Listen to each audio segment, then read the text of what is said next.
So they were often pawns in the hands of despots who controlled for their own advantage.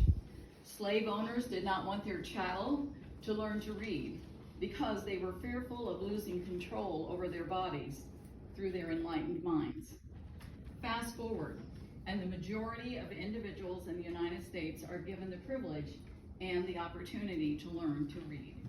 It opens new horizons in astronomy, biology, geology, etc., for those who apply themselves. It offers escapes to places one may never be able to visit. Reading takes you on journeys, causing pictures to form in your minds and attitudes in your hearts. Consider with me this brief passage from the Adventures of Tom Sawyer. They had started down the hill by this time. There in the middle of the moonlit valley below them stood the haunted house, utterly isolated, its fences long gone, rank weeds smothering the very doorsteps. The chimney crumbled to ruin. The window sashes vacant. A corner of the roof caved in.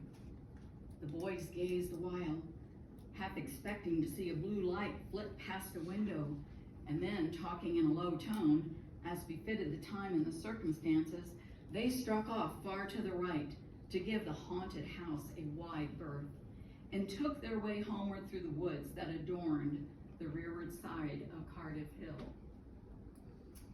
Here's another illustration, a bit more graphic, from Unbroken, the true story of a Japanese POW, Louis Zamperini. On August 15th, Louis woke gravely ill. He was now having 20-some bloody bowel movements a day.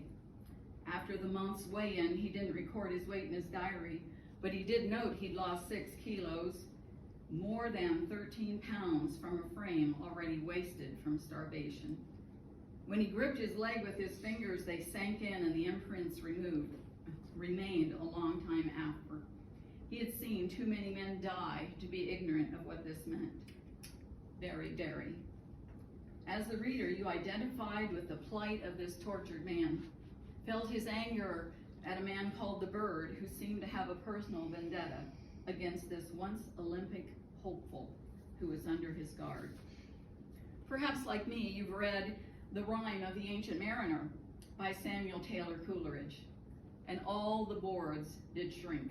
Water, water everywhere, nor any drop to drink. You felt the plight of sailors stuck on a motionless sea in the relentless sun, all their fresh water supply long gone, while their swollen tongues stuck to the roofs of their mouths from thirst. Literature takes you to different cultures and gives you insights that you have not had before. The hero of the tale is typically someone with whom you have particular sympathy or espouse to be like. For young people, it is important to provide them with a plethora of honorable heroes. Eric Metaxas wrote 7 Men just for this purpose, detailing the lives of George Washington, William Wilberforce, and Dietrich Bonhoeffer, to name a few. Now, here's the $64,000 question. Why would anyone ever want to introduce pornographic filth into the reach of students under the guise of First Amendment rights of the student body? Not that long ago, communities commonly had decency standards that applied to the entire population. We sought to protect innocence of youth. Now, are we making porn available to children under the First Amendment?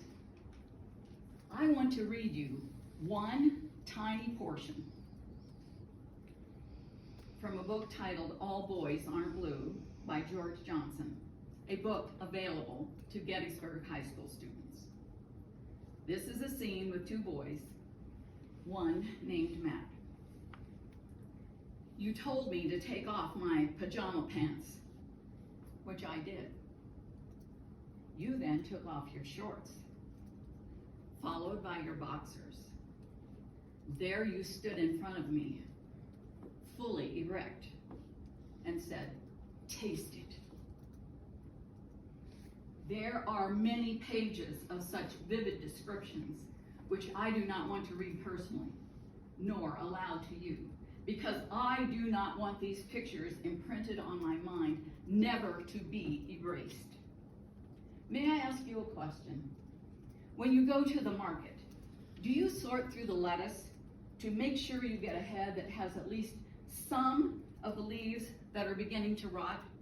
Do you add that to the other salad greens so that you have a full assortment of what is available?